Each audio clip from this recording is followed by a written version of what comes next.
दोस्तों, जब एक आदमी बस में बैठने के लिए जाता है तो देखता है कि बस की सारी जो सीट है वो फुल हो चुकी थी, लेकिन पीछे वाली एक सीट खाली थी। तो वो आदमी जाकर वहां पर बैठ जाता है। बैठने के बाद जब अपनी नजरों को चारों तरफ बस में घुमाता है, चारों तरफ देखने की कोशिश करता है, तो वो देखता है कि उसके सीट के बगल वाली सीट पर एक औरत बैठी हुई थी। और उस लड़के को ऐसा लग रहा था, उस आदमी को ऐसा लग रहा था कि शायद वो उस औरत को जानता है। लेकिन दोस्तों, कुछ भी उस औरत को बोलता नहीं है। जब उस औरत का चेहरा कुछ देर बाद वो आदमी देखता है तो उसके पैरों तले जमीन खिसक जाती है। दोस्तों, उसके बगल वाली सीट पे जो औरत बैठी हुई थी, उस औरत का नाम पूजा था। और वो औरत कोई और नहीं थी बल्कि उसी लड़के की पत्नी थी जो दोनों में 11 साल पहले तलाक हो गया था। दोस्तों, जो लड़का था उसका नाम मनोज था। दोस्तों, मनोज इशारे से अपनी पत्नी पूजा से पूछता है कि तुम्हारा ये हाल कैसे हो गया है? जब हमारा तलाक हुआ था तो तुम बहुत अच्छी थी, दिखने में बहुत ज्यादा खूबसूरत लग रही थी, लेकिन अब ऐसा लग रहा है जैसे तुमको अपनी जिंदगी से बिल्कुल भी प्यार नहीं है, तुम बहुत ज्यादा परेशान लग रही हो। लेकिन एक बात बताओ, तुम जा कहां रही हो? दोस्तों, जो पूजा थी वो चुपचाप बैठी रहती है वहां पे, मनोज की बातों को सुन रही थी, लेकिन उसकी बातों का जवाब नहीं दे रही थी, क्योंकि वो भी मनोज से 11 साल बाद मिली थी, 11 साल बाद उसको देखी थी। तो वो भी देखने के बाद बहुत ही ज्यादा हैरान हो गई थी। फिर कुछ देर बाद पूजा मनोज से कहती है कि मेरा कुछ काम है, मैं बाजार जा रही हूं, मुझे वहां से सामान खरीदना है, कुछ अर्जेंट काम है। उसके बाद दोस्तों मनोज पूजा से पूछता है कि हमारा जो बेटा 3 साल का था अब वो बड़ा हो गया होगा, समझदार हो गया होगा। तब पूजा कहती कि हाँ, आपका बच्चा आपको बहुत ज्यादा याद करता है और अब बड़ा भी हो गया है। वो हमेशा पूछता है कि मम्मी पापा से कब मिलवाओगी, मुझे उनसे क्यों नहीं मिलवाती हो, मुझसे हमेशा सवाल किया करता है। उसके बाद दोस्तों जब मनोज इस बात को सुनता है तो मनोज के मन में अपने बच्चे के प्रति प्यार जो है वो उमड़ने लगता है। और मनोज अपने बच्चे को देखना चाहता था, उससे मिलना चाहता था, उससे बात करना चाहता था। उसके बाद दोस्तों मनोज पूछता है पूजा से कि क्या मेरा बेटा मुझे पहचानता है, मुझे जानता है? तब पूजा कहती कि हाँ, मैं अक्सर आपकी फोटो वगैरह उसको दिखाती रहती हूँ, तो वो आपको फोटो में पहचान जाता है। वो हमेशा आपके बारे में पूछता है और कहता रहता है कि पापा से मुझे कब मिलवाओगी। लेकिन आपको तो कोई फर्क ही नहीं पड़ता। जिस दिन से हम लोग का तलाक हुआ है उस दिन से आपने एक बार भी फोन नहीं किया कि आपका बच्चा कैसा है, आपकी बीवी कैसी है। आपको तो बिल्कुल भी चिंता नहीं थी। कभी कभी तो ऐसा भी होता था कि मेरा बेटा खाना तक नहीं खाता था। वो कहता था कि जब तक आप पापा से नहीं मिलवाओगी तब तक मैं खाना भी नहीं खाऊंगा। लेकिन मैं कर भी क्या सकती हूँ। दोस्तों, मनोज और पूजा एक दूसरे से बात कर रहे थे, तब तक उनका बस स्टॉप आ जाता है और बस रुकती है तो दोनों बस से नीचे उतर जाते हैं। दोस्तों, कहानी में आगे बढ़ने से पहले मैं कुछ आप लोग को बताना चाहता हूं कि आजकल जितने भी लोगों की जिंदगी बर्बाद हो रही है, कोई अपने पत्नी को छोड़ दे रहा है, कोई अपने पति को छोड़ दे रहा है। कोर्ट में तमाम तलाक के मामले रोज रोज चलते रहते हैं। तो अगर इस कहानी को आप लोग पूरा सुनते हैं तो मैं दावे के साथ कहता हूं कि बहुत सारे लोगों की मदद हो सकती है और उनकी जिंदगी संवर सकती है। क्योंकि हमारे समाज में तमाम ऐसे लोग हैं जो छोटी छोटी गलतियों पर भी बड़े बड़े फैसले लेते हैं। दोस्तों, मनोज और पूजा का विवाह 2016 में हुआ था और दोनों की हंसी खुशी जिंदगी जो है वो चल रही थी। पूजा और मनोज दोनों एक दूसरे के साथ खुश थे। शादी को जब 3 साल बीत गए तो दोनों के बीच में एक बच्चा पैदा हुआ और धीरे धीरे समय बीतता चला गया। 2010 में मनोज और पूजा के बीच में विवाद होना शुरू हो गया। दोनों एक दूसरे से लड़ाई झगड़ा करने लगे और एक दूसरे से नाराज होने लगे। दोस्तों, नाराजगी इतनी ज्यादा बढ़ गई थी, इतनी ज्यादा हो गई थी कि 2012 आते आते पूजा अपने पति मनोज से तलाक लेने का फैसला करती है और कागजी कार्रवाई करते हुए 2012 में ही दोनों का तलाक हो जाता है। लेकिन दोस्तों, जब कोर्ट में तलाक हो रहा था तब पूजा ने कहा था कि मुझे अपने पति से 2 लाख रुपए चाहिए और हमारे बच्चे के लिए हर महीने 1500 रुपए चाहिए ताकि मैं उसका देखभाल कर सकूं, उसका खर्च उठा सकूं, उसकी परवरिश कर सकूं। ये सारा पैसा जो मनोज था वो अपनी पत्नी पूजा को देगा। इसी फैसले पर दोनों का तलाक हुआ था और तलाक होने के बाद हर महीने जो मनोज था वो कुछ पैसे अपनी पत्नी को भिजवा दिया करता था। ऐसे करके समय बीतता गया और पूरे 11 साल गुजर गए थे और आज 11 साल बाद दोनों एक एक दूसरे से बस में मिले थे और जब बस से नीचे उतरे तो बस स्टैंड पर बैठकर दोनों एक दूसरे से बातें करने लगे। उसके बाद दोस्तों मनोज पूजा से पूछता है कि पहले तो तुम बहुत अच्छी थी, लेकिन तुम बहुत ज्यादा दुबली पतली हो गई हो, बहुत ही ज्यादा कमजोर हो गई हो, तुम अपने आप पर बिल्कुल भी ध्यान नहीं देती हो, ऐसा लग रहा है जैसे तुमको बहुत ज्यादा किसी चीज की तकलीफ हो। तब पूजा कहती है कि हाँ आप सही समझ रहे हैं, आपके जाने के बाद कैसे मैंने अपने आप को संभाल रखी हूं, अपने बच्चे को संभाल रखी हूं, ये सिर्फ मैं जानती हूं। आपके जाने के बाद हमें बहुत सारे परेशानियों का सामना करना पड़ा, मैंने जाने अनजाने में आपसे तलाक ले लिया था, लेकिन उसके बाद की जो जिंदगी मेरी थी मुझे पता लगा कि मुझे ऐसा नहीं करना चाहिए था। उसके बाद दोस्तों मनोज पूजा से पूछता है कि एक बात बताओ, तुम अभी तक अपनी दूसरी शादी की हो या नहीं की हो। तब दोस्तों पूजा सिर हिलाते हुए कहती है कि नहीं नहीं अभी मैं दूसरी शादी नहीं की हूं। उसके बाद पूजा मनोज से पूछती है कि आपने तो अपनी शादी कर लिया होगा। तब मनोज कहता है कि नहीं नहीं अभी मैं भी अपनी शादी नहीं किया हूं। तब पूजा पूछती है कि क्यों, अभी तक आपने शादी क्यों नहीं किया। तब दोस्तों मनोज कहता है कि तुम तो जानती ही हो, जब तुम हमारे साथ घर पर थी तो हमारी माँ गुजर गई, और जब हम दोनों का तलाक हुआ तो हमारे पिताजी भी गुजर गए। तो अब मैं अपने भैया और भाभी के साथ रहता हूँ, जो भी मिलता है खा लेता हूँ, और कहीं काम मिलता है तो काम कर लेता हूँ, नहीं तो चुपचाप भैया भाभी के घर पर ही उनके साथ बैठा रहता हूँ। उसके बाद मनोज पूछता है, उससे कहता है कि मुझे एक बात बताओ कि तुम क्या चाहती हो। मेरा तो मन अभी भी करता है कि मैं तुम्हारे साथ रहूं, मैं कभी भी तुमको मना नहीं किया था, लेकिन तुम्हारे मन में क्या चल रहा है मुझे जानना है, तुम क्या चाहती हो, तुम क्या सोच रही हो।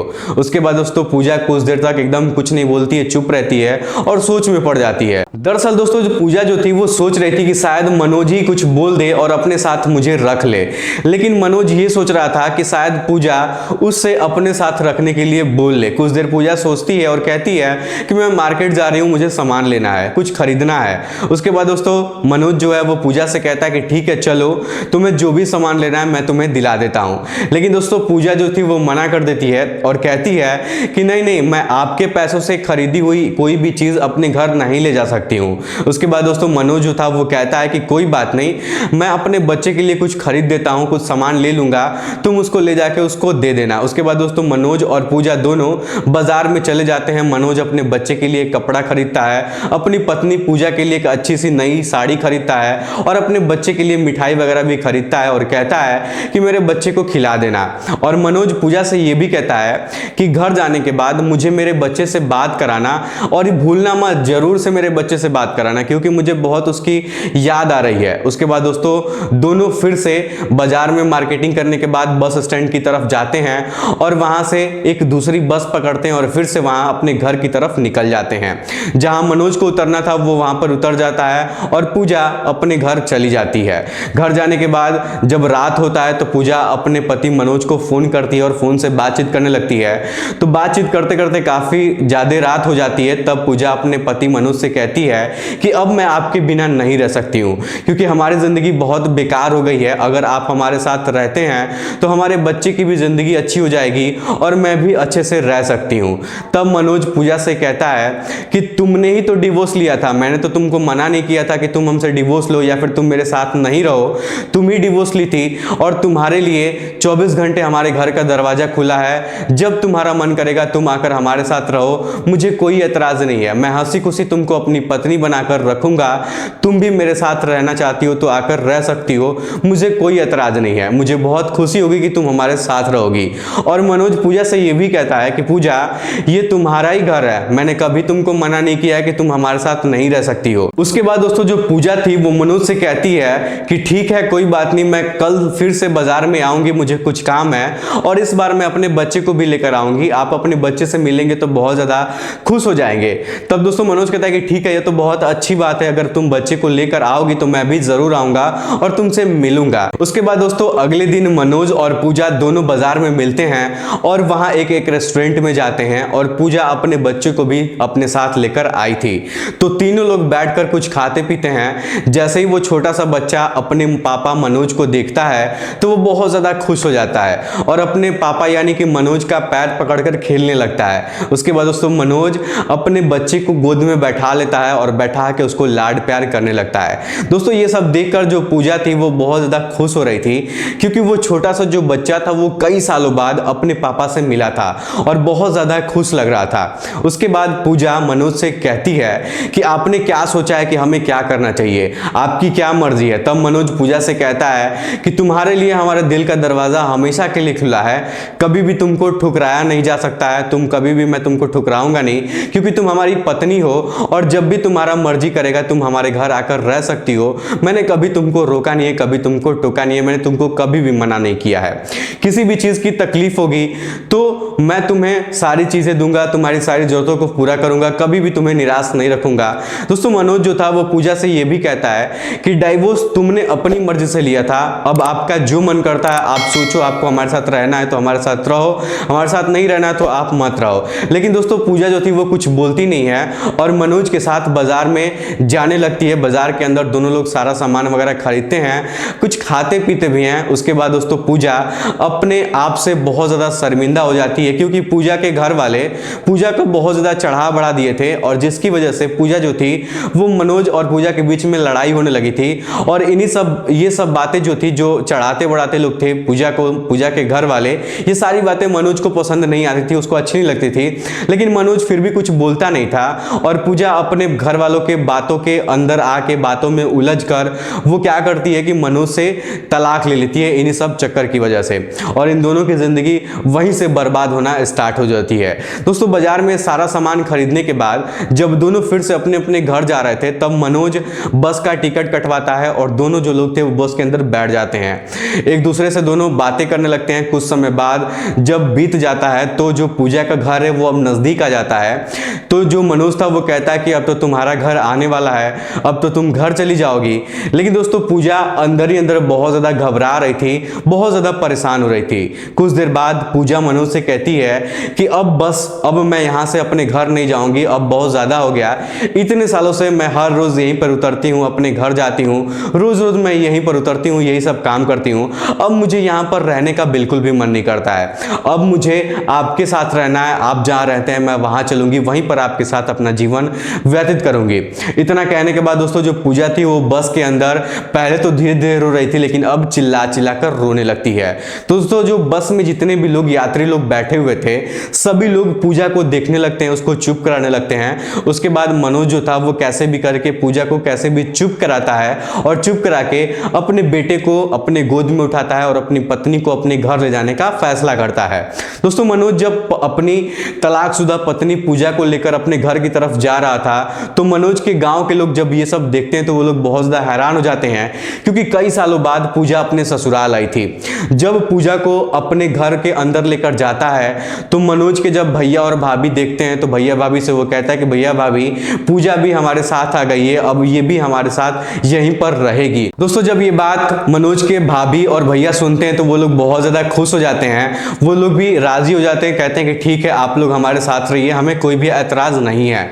उसके बाद दोस्तों पूजा और मनोज फिर से वहीं कोर्ट में जाते हैं जज साहब के पास और जज साहब से विनती करते हैं कि हम लोगों के बीच में जो भी गलतियां हुआ है, हम लोग का तलाक हो गया है, लेकिन हम लोग फिर से एक बार एक दूसरे के साथ रहना चाहते हैं। जब ये बात जज साहब सुनते हैं तो वो भी खुश हो जाते हैं, क्योंकि वो भी चाहते हैं कि दो पति पत्नी जो है वो अलग रहने से अच्छा है, वो समझदारी दिखाते हैं और कहते हैं कि ये तो बहुत अच्छी बात है कि तुम लोग फिर से एक साथ रहना चाहते हो।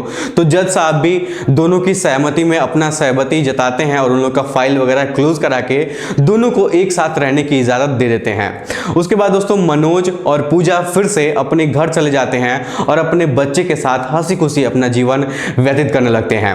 धीरे धीरे समय गुजरता चला जाता है और पूजा जो था उसका बच्चा भी अब बहुत ज्यादा बड़ा हो जाता है। दोस्तों 2012 में पूजा और मनोज का तलाक हुआ था और अभी 2024 चल रहा है और अभी तक दोनों के बीच में कोई भी समस्या नहीं आई है, दोनों खुशी खुशी अपना जीवन व्यतीत कर रहे हैं और उनका बच्चा भी अच्छे से अपना पढ़ाई कर रहा है, वो भी बहुत ज्यादा बड़ा हो गया है।